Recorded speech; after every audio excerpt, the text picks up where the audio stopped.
Hello students, हम पढ़ रहे हैं चैप्टर नंबर 4 आर्थिक विकास। इसका पार्ट 6 हम देखेंगे।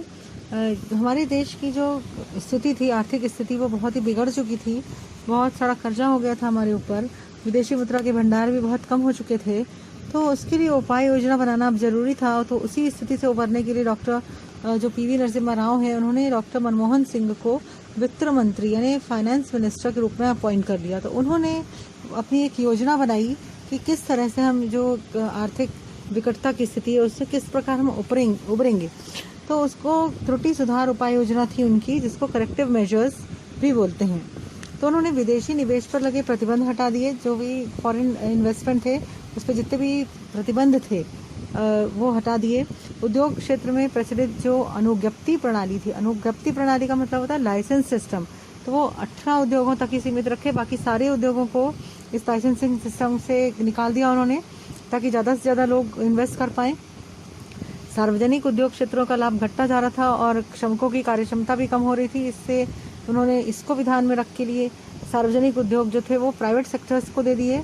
शेयर बाजार पर नियंत्रण लाने के लिए उन्होंने 1992 में सेबी नामक संस्था का गठन किया। सेबी का मतलब होता है, ये शॉर्ट फॉर्म है SEBI का, उसका फुल फॉर्म है securities and exchange board of India.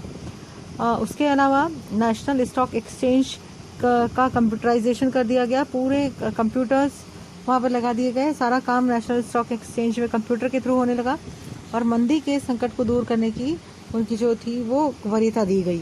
Doctor Manmohan Singh ने अपने प्रथम वित्त मंत्री के कार्यकाल में भारत के विदेशी निवेश में वृद्धि हुई, उन्होंने वृद्धि करवाई।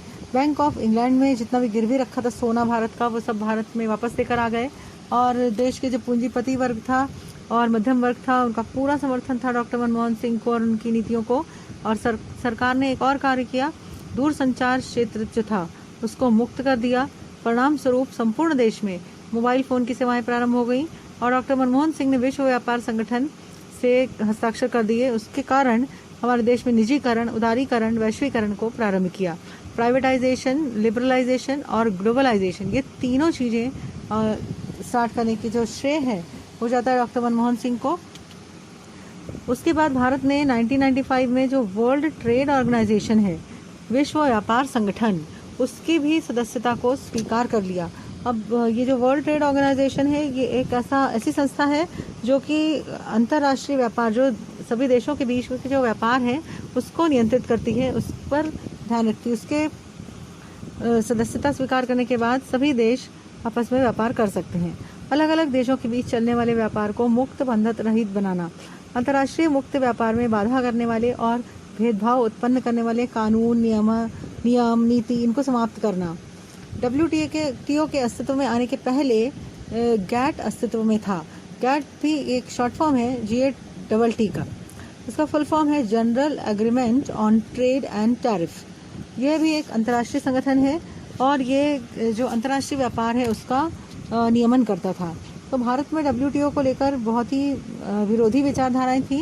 इतना होने के बाद भी इंडिया ने वर्ल्ड ट्रेड ऑर्गेनाइजेशन के सदस्यता को स्वीकारा और उनके अंतर्गत नियम, प्रावधान, अनुदान, आयात निर्यात, कृषि, तकनीकी, विज्ञान, सभी सेवाओं से संबंधित जो क्षेत्र थे उसमें उनके नियमों को माना गया। भारत के सदस्य बनने के बाद से बिजली, जल, परिवहन, शिक्षा, स्वास्थ्य क्षेत्रों का बड़ी शीघ्रता से व्यापारीकरण हो गया।